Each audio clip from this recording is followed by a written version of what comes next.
Welcome to OSR coaching classes YouTube channel. Class 12th में आपका welcome है। हम लोग क्लास 12th के मैथ्स के अंदर पढ़ रहे हैं चैप्टर डिटर्मिनेंट्स। सबसे इम्पॉर्टेंट टॉपिक पढ़ने जा रहे हैं डिटर्मिनेंट के अंदर हम लोग।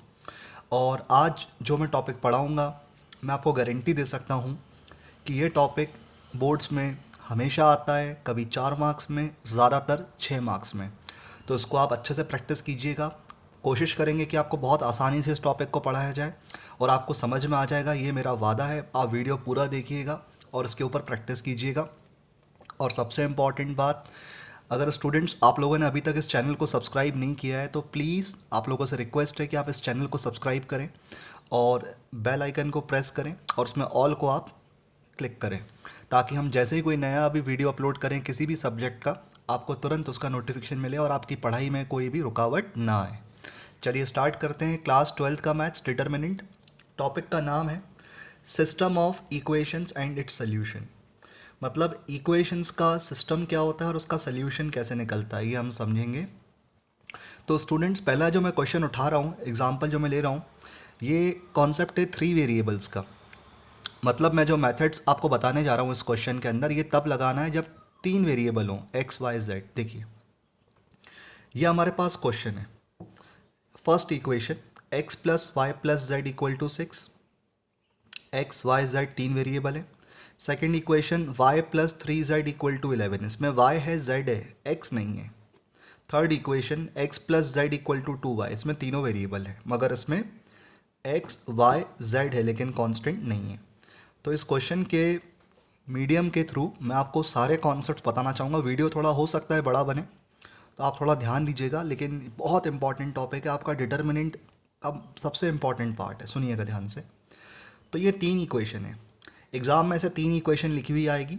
एक्स वाई जेड होगा, एक्स वाई जेड होगा, वाई है, जेड है, एक्स नहीं है, तो 0x अपन ले सकते हैं। अब इसको समझें अच्छे से। तो सबसे पहले आप क्या करें, इन तीनों इक्वेशंस को स्टैंडर्ड फॉर्म में लिखें। ये जो क्वेश्चन है आपके पास, इनके इन तीनों इक्वेशंस को आप काय में लिखें, स्टैंडर्ड फॉर्म में। चलिए लिखते हैं। हम लिखेंगे सोल्यूशन। x पहले आता है, फिर y आता है, फिर z आता है, फिर इक्वल टू आता है, उसके बाद ये कांस्टेंट आता है। कांस्टेंट हमेशा इक्वल टू के बाद आएगा और इक्वल टू के पहले पहले x, फिर y, फिर z आएगा। तो यहाँ पे x की कोएफिशिएंट 1 है, y की कोएफिशिएंट 1 है, z की कोएफिशिएंट 1 है। तो हम लिखेंगे 1x plus 1y plus 1z equal to 6, first equation. इस सेकेंड इक्वेशन में y की कोएफिशिएंट 1 है, z की कोएफिशिएंट 3 है, कांस्टेंट 11, लेकिन y से पहले यहाँ पर x आता है, x यहाँ पर नहीं है। जब किसी इक्वेशन में x ना हो तो उसको हम बोलते हैं 0x। तो y के पहले यहाँ पर x आएगा, तो x को हम लिखेंगे 0x plus 1y plus 3z equal to 11, second equation. Last equation में x का कोएफिशिएंट 1 है, तो हम लिखेंगे 1x। y का कोएफिशिएंट 2 है लेकिन प्लस का है और इक्वल टू के बाद दिया है, लेकिन y इक्वल टू के अंदर होना चाहिए। तो प्लस 2y को अंदर लाओगे तो it will be called minus 2y। Minus 2y 1x और ये 2y अंदर आके माइनस 2y। फिर z का कोएफिशिएंट 1 है तो लिखेंगे 1z और इक्वल टू के बाद कोई कांस्टेंट हमारे पास नहीं है, ये 2y अंदर चला गया तो यहाँ कुछ भी नहीं बचा, तो हम लिखेंगे 0। ये थर्ड इक्वेशन। तो ये 3 इक्वेशंस बन गई। X Y Z 3 variable, x Y Z 3 variable, x Y Z 3 variable. तो 3 वेरिएबल हैं और 3 इक्वेशंस हैं। अब इनको सॉल्व कैसे करें, ध्यान से देखिएगा, बहुत अच्छे से समझिएगा मेरी बात को। सबसे पहले हम लेट करेंगे ए मैट्रिक्स। सबसे पहले हम लेट करेंगे क्या, ए मैट्रिक्स। और स्टूडेंट्स, आपको याद क्या रखना है, ए मैट्रिक्स में आपको केवल कोएफिशिएंट्स लेने। ये होता है कॉलम 1, यहाँ पर लेंगे एक्स के कोएफिशिएंट, यहाँ पे लेंगे y के कोएफिशिएंट और लास्ट कॉलम में लेंगे z के कोएफिशिएंट। देखिए, x का कोएफिशिएंट है 1 0 1, पहले 1 फिर 0 फिर 1, उसी तरीके से लिखूँगा 1 0 1। y का कोएफिशिएंट है 1 1 माइनस 2 1 1 माइनस 2। z का कोएफिशिएंट है 1 3 1 1 3 1। फिर से x के कोएफिशिएंट थे 1 0 1, तो 1 0 1 लिखेंगे, x नहीं लिखेंगे, x के कोएफिशिएंट, y का कोएफिशिएंट 1 1 -2 लिख दिया, z का कोएफिशिएंट 1 3 और 1, इसको हम मानेंगे ए मैट्रिक्स। तो जैसे हमारे पास कोएफिशिएंट्स दिए थे ठीक एग्जैक्ट वैसे ही हमने इसके अंदर लिख दिए। अब लेंगे हम कॉन्स्टेंट्स। कॉन्स्टेंट्स क्या हैं? 6 11 0, इनको भी ऐसे ही लिखेंगे, 6 11 0, इसका नाम रखेंगे बी मैट्रिक्स। सारे कोएफिशिएंट्स जो एक्स वाई जेड के आगे नंबर दिया होता है उसको ए मैट्रिक्स में लिखेंगे। अगर वो प्लस का है तो प्लस का लिखेंगे और माइनस का है तो माइनस का लिखेंगे। सारे कोएफिशिएंट्स ए मैट्रिक्स में, सारे कांस्टेंट्स बी मैट्रिक्स में। अब लेंगे हम वेरिएबल्स। वेरिएबल यहाँ पर क्या है? X x x x x x. यहाँ पर एक चीज़ समझे आप, जैसे इसमें x 3 बार लिखा है तो आप ऐसे x को 3 बार, y इसमें 3 बार लिखा है और z इसमें 3 बार लिखा है, तो आप इस तरीके से नहीं ले सकते। x 3 बार, y 3 बार, z 3 बार ऐसा लेना ये गलत पैटर्न है, क्योंकि अगर आप ऐसा लेंगे और जब सॉल्व करेंगे तो लास्ट में आंसर नहीं निकलेगा, वापस इक्वेशन बन जाएगी। इसलिए हम इस तरीके से नहीं लेंगे, हम इसको ऐसे लेंगे। कौन कौन सा वेरिएबल है? x y z, तो हम x y z को एक एक बार लेंगे, वो भी कॉलम के फॉर्म में, x y z। देखिए x y z लिया एक एक बार, लेकिन कॉलम के फॉर्म में। फिर से बोल रहा हूँ, जो कोएफिशिएंट थे ना 1 0 1 1 0 1 जैसे था वैसे होता रहा, 1 1 -2 सेम होता रहा, 1 3 1 जो कोएफिशिएंट था उसको भी हमने सेम लिखा। कांस्टेंट 6 11 0 उनको भी हमने वैसे ही लिखा। जैसा कांस्टेंट दिया है उसी मैनर में उतारा, जैसा कोएफिशिएंट दिया है वैसे ही लिखा। लेकिन वेरिएबल को कॉलम में लिखना है, ये बात आपको स्पेशली दिमाग में रखनी है। वेरिएबल को आपको कॉलम वाइज लिखना है। अब ये जो ए मैट्रिक्स है, ये जो ए मैट्रिक्स है, इसको आप पहले डिटर्मिनेंट मान के एक्सपैंड करके देखोगे। इस ए मैट्रिक्स को आप डिटर्मिनेंट मान के क्या करोगे? एक्सपेंड करोगे। ध्यान से देखिए, जो हमारे पास ए मैट्रिक्स है, जो हमारे पास ए मैट्रिक्स है, इसको मैं डिटर्मिनेंट मान के क्या करूँगा? एक्सपेंड करूँगा। तो कहाँ से एक्सपेंड करूँ? चलो मैं फर्स्ट रो से करता हूँ, यहाँ से 1 1 1, ये 1 1 1 है, ध्यान से देखिएगा, 1 1 1 हमारे पास है, बिल्कुल इसको ध्यान से देखिएगा अच्छे से आप लोग।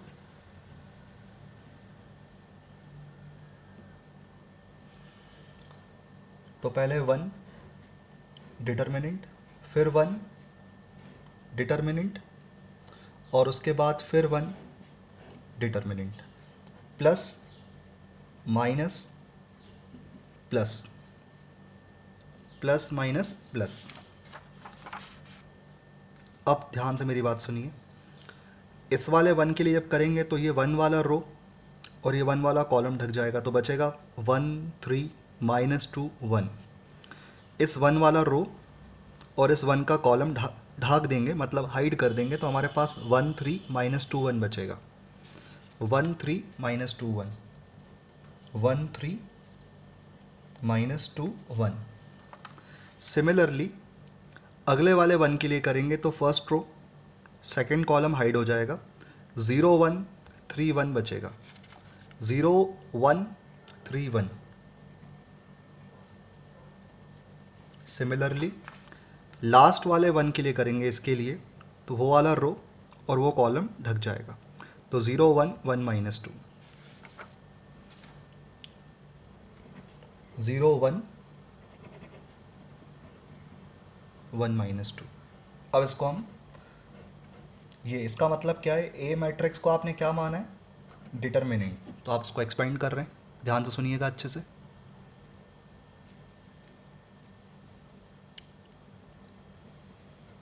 +1 ब्रैकेट, -1 ब्रैकेट, +1 ब्रैकेट, सेंटर में माइनस, क्रॉस मल्टीप्लाई, 1 1 ज़ा 1, 0 1 ज़ा 0, 0 इंटू -2 अगेन 0, -2 इंटू 3 -6 रखेंगे तो +6, 1 इंटू 3 3, 1 इंटू 1 1, दिस इज +1 और 1 + 6 +7, -3,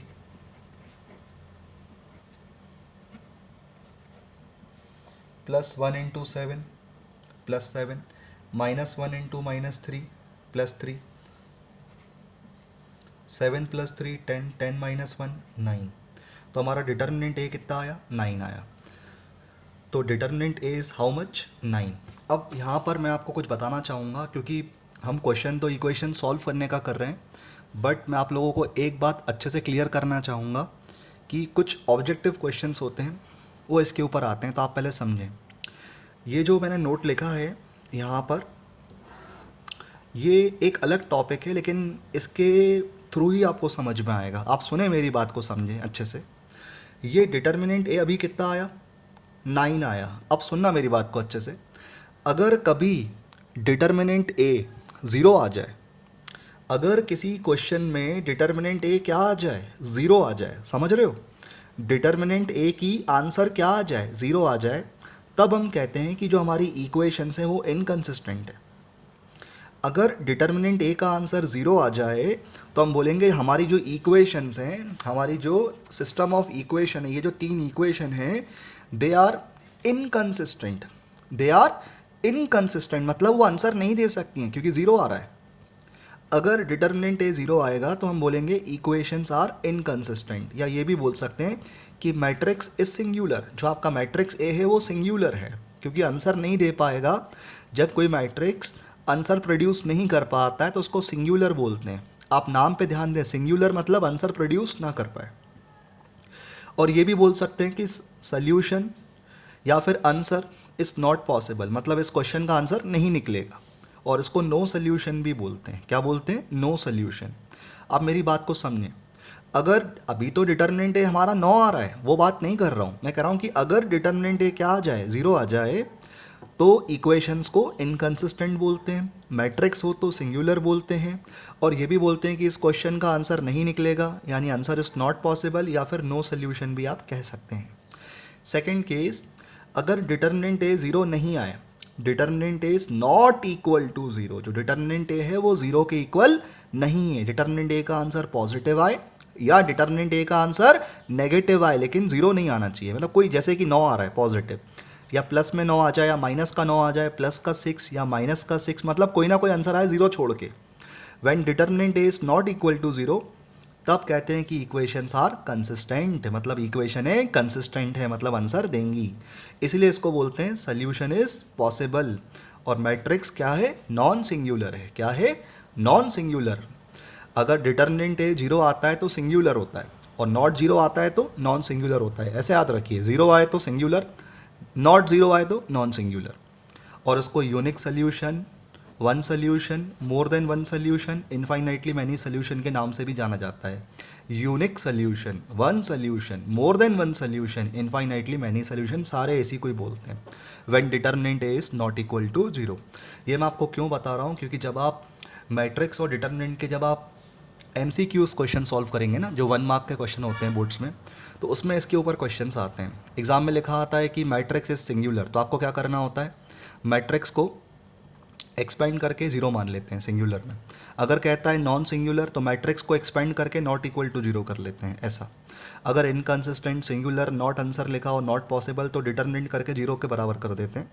और जब consistent, non singular, possible solution, infinitely, ये सब लिखा आता है, तो उसको हम डिटर्मिनेंट को एक्सपेंड करके नॉट इक्वल टू 0 करते हैं, तो उससे हमारा ऑब्जेक्टिव का आंसर आ जाता है। इस टॉपिक को थोड़ा सा फोर्स करके अच्छे से ध्यान से देखे पढ़िएगा। तो आगे बढ़ते हैं। हमारा डिटर्मिनेंट ए कितना आ गया? 9 आ गया।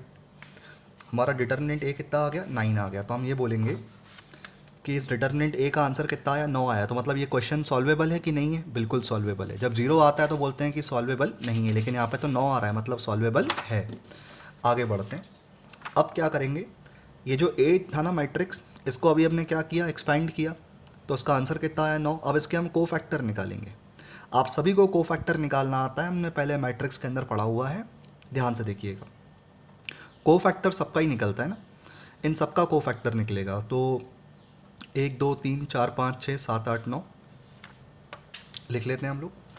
को फैक्टर ऑफ मैट्रिक्स है C11 C12 C13 C21 C22 C23 C31 C32 C33।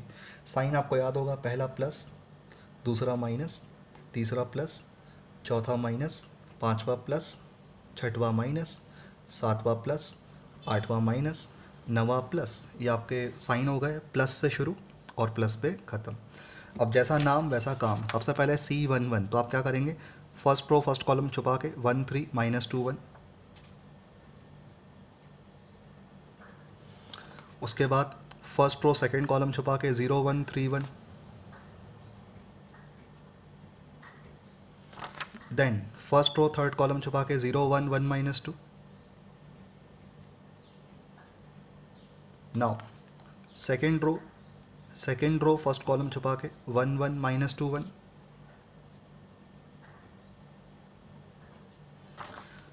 Second row second column छुपा के 1 1 1 1। उसके बाद सेकेंड रो थर्ड कॉलम छुपा के 1 1 1 -2।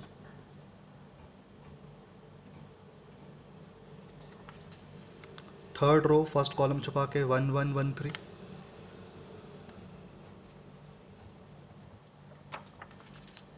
थर्ड रो सेकेंड कॉलम ढक के 1 0 1 3।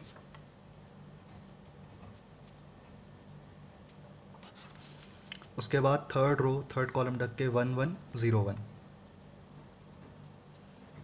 चलिए अब ये सारे कोफैक्टर हमारे आराम से आ जाएंगे, ध्यान से देखते हैं अच्छे से। सारे कोफैक्टर्स को हम एक एक करके आराम से सॉल्व करेंगे। बाहर प्लस ब्रैकेट क्रॉस मल्टीप्लाई 1 1 ज़ा 1 -2 × 3 -6 रखने पे 6 +6 आएगा, तो ये 7 हो जाएगा। 0 1 ज़ा 0 1 3 ज़ा 3 0 -3 और माइनस से इंटू होके +3, ये C11 ये C12।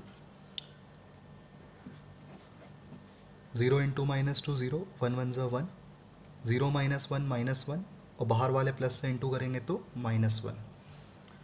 नेक्स्ट बाहर माइनस 1 1 ज़ा 1 -2 × 1 -2 रखोगे तो +2 1 + 2 3 दैट इज़ -3। 1 1 ज़ा 1 1 1 ज़ा 1 यानी 0। 1 × -2 -2 1 × 1 1 -2 -1 -3 और माइनस से इंटू होगा तो +3 आ जाएगा। आगे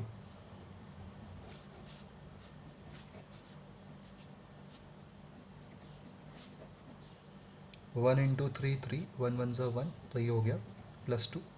1 × 3 0 × 1 0 तो 3 - 0 3 और माइनस से इंटू करेंगे तो -3। 1 1 ज़ा 1 0 1 ज़ा 0 तो आंसर इज +1। तो ये हमारे सारे कोफैक्टर्स आ गए। अब इन सारे कोफैक्टर्स को आप एक मैट्रिक्स में अरेंज करें, उसका नाम रखें डी मैट्रिक्स, और C11 की जो जगह है वहीं आएगा 7 फिर 3 फिर -1, फिर सेकेंड रो में -3 0 +3, फिर नीचे वाली थर्ड रो में 2 -3 1। इन सबको हम एक मैट्रिक्स में अरेंज करेंगे। इन सभी कोफैक्टर्स को हम एक मैट्रिक्स में अरेंज करेंगे। पहला कोफैक्टर 7 3 -1 -3 0 3, उसके बाद 2 -3 +1। ये आ गया हमारा डी मैट्रिक्स। अब इस डी मैट्रिक्स का ट्रांसपोज करेंगे। इस डी मैट्रिक्स का क्या करेंगे, ट्रांसपोज। बेटा डी मैट्रिक्स में हमने क्या भरा हुआ है, all cofactors of matrix A. तो मैट्रिक्स ए के ये सारे क्या हैं, कोफैक्टर्स हैं। अब इनका ट्रांसपोज करेंगे तो आएगा adjoint of A matrix. Transpose करिए 7 3 -1 रो से कॉलम में, -3 0 3 रो से कॉलम 2 में, 2 -3 +1 थर्ड रो से थर्ड कॉलम में। यह आया एडजॉइंट ऑफ ए। ये क्या आ गया, एडजॉइंट ऑफ ए। अब आपको ये मैंने क्या लिख रखा है मैं आपको पहले समझाता हूँ अच्छे से। आप अगर ध्यान से मेरी बात सुने तो आपकी फर्स्ट इक्वेशन क्या थी, 1x + 1y + 1z = 6, 0x + 1y + 3z = 11, 1x - 2y + 1z = 0। ये आपकी इक्वेशंस थी। और जितने भी ये कोएफिशिएंट है 1 0 1 1 1 -2, ये सब कहाँ थे, ए मैट्रिक्स में थे।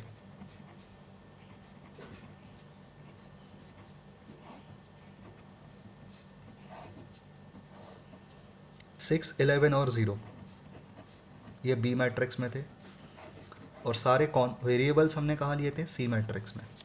कोएफिशिएंट्स ए मैट्रिक्स में थे, कॉन्स्टेंट्स बी मैट्रिक्स में थे और वेरिएबल किस में थे, सी में थे। अब आप मेरी एक बात समझें, ये जो तीनों इक्वल टू लगे हुए हैं, equal to equal to equal to, तो ये इक्वल टू हो गया, और इक्वल टू के बाद है 6 11 0, और 6 11 0 कौन है, बी मैट्रिक्स, इसलिए इक्वल टू के बाद बी मैट्रिक्स आएगी।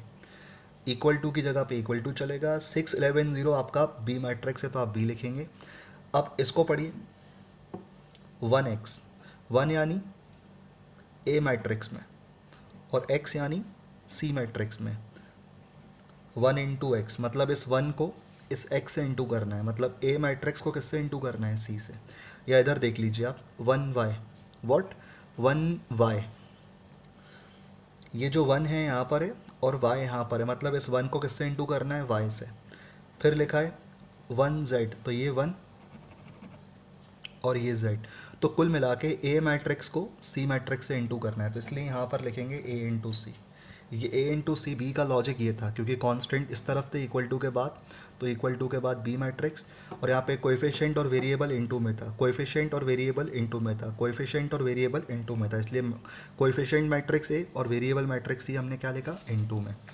दैट्स वाई हम लोग यहाँ लिखेंगे A into C equal to B. ये जो मैंने लिखा है आप ना लिखिएगा, मैंने समझाने के लिए लिखा है कि ये 1 0 1 1 1 माइनस 2 1 3 1 ये कोएफिशिएंट है, मतलब ए मैट्रिक्स। फिर into x into x into x into y into y into y, तो ये इंटू सी मैट्रिक्स मतलब वेरिएबल, और इक्वल टू के बाद कांस्टेंट। ये आप 9 लिखें तो भी चलेगा। अब क्या करें, ए को इंटू से आप कहाँ ले आएँ, डिवाइड में, तो ए मल्टीप्लाई से कहाँ पहुँचा, डिवाइड में। अब ए की पावर 1 है, ए को ऊपर लेके जाएंगे तो ए की पावर क्या हो जाएगा, -1। सी मैट्रिक्स इक्वल टू ए की पावर -1 इंटू बी, और ए की पावर -1 क्या होता है बेटा, याद करिए, इन्वर्स ऑफ मैट्रिक्स, जो हम पहले बहुत अच्छे से पढ़ चुके हैं। और इन्वर्स का फॉर्मूला क्या होता है, adjoint of A upon determinant of A. ये हमारे पास एडजॉइंट ऑफ ए है और डिटर्मिनेंट हम लोगों ने स्टार्टिंग में ही निकाल लिया था जो कि 9 आया था, तो हम लिखेंगे यहाँ पर आगे सी मैट्रिक्स की जगह पे लिखेंगे X Y Z. Adjoint of A हमारा ये आया था इनटू ये बी मैट्रिक्स है 6 11 0, और डिटर्मिनेंट ए कितना आया था, 9 नीचे मतलब डिवाइड में। तो determinant of A is 9 upon 9, क्योंकि नीचे है तो इसलिए 1/9 बोलेंगे। ये एडजॉइंट ऑफ ए आ गया और ये बी आ गया। अब आप पहले इंटू करिए रो 1 को कॉलम 1 से, तो 7 6 42 -3 इंटू 11 -33 और 2 इंटू 0 0। तो रो 1 का कॉलम 1 से हो गया। अब रो 1 का करेंगे कॉलम 2 से, लेकिन नेक्स्ट कॉलम हमारे पास नहीं है इसलिए हम रो चेंज कर देंगे। सेकेंड रो का करेंगे फर्स्ट कॉलम से, 3 into 6 18 0 into 11 0 -3 into 0 0। Second row का फर्स्ट कॉलम से किया, सेकेंड रो का सेकेंड कॉलम से करें लेकिन सेकेंड कॉलम नहीं है। थर्ड रो का फर्स्ट कॉलम से -1 इंटू 6 -6 3 इंटू 11 33 और 1 इंटू 0 0। सॉल्व करिए, 42 - 33 9 9 + 0 9 18 + 0 - 0 18 33 - 6 27 + 0 27। सबको 9 से डिवाइड करें, 9/9 1, 18 अपॉन 9 2, 27 डिवाइड बाई 9 3। तो इसका मतलब x ये मैट्रिक्स और इस मैट्रिक्स के बीच में क्या लगा है, इक्वल। जब दो मैट्रिक्स के बीच में क्या लगा होता है, इक्वल, तो उसका मतलब क्या होता है, दे आर इक्वल मैट्रिक्स। और इक्वल मैट्रिक्स की क्या प्रॉपर्टी थी, equal matrix having equal element. Equal matrix या equal matrices are always having equal element. तो x किसके इक्वल हो जाएगा, 1 के, y किसके इक्वल हो जाएगा, 2 के, और z किसके इक्वल हो जाएगा, 3 के। तो ये आपका इस इक्वेशन का क्या है, सोल्यूशन है। तो इस तरीके से आप 3 वेरिएबल की 3 इक्वेशन को मैट्रिक्स मेथड से ऐसा सॉल्व कर सकते हैं। इसके लिए आपको डिटर्मिनेंट निकालना आना चाहिए, कोफैक्टर के बाद एडजॉइंट निकालना आना चाहिए, और ये मल्टीप्लाई करना आना चाहिए। जिस बच्चे का एडजॉइंट निकालने में हाथ परफेक्ट है, मल्टीप्लाई करने में हाथ परफेक्ट है, और डिटर्मिनेंट ए निकालने में उसको तकलीफ नहीं होती है, तो ये क्वेश्चन तो आराम से एग्ज़ाम में हंसते खेलते कर जाएगा और 6 मार्क्स अपने सिक्योर कर लेगा। ओके।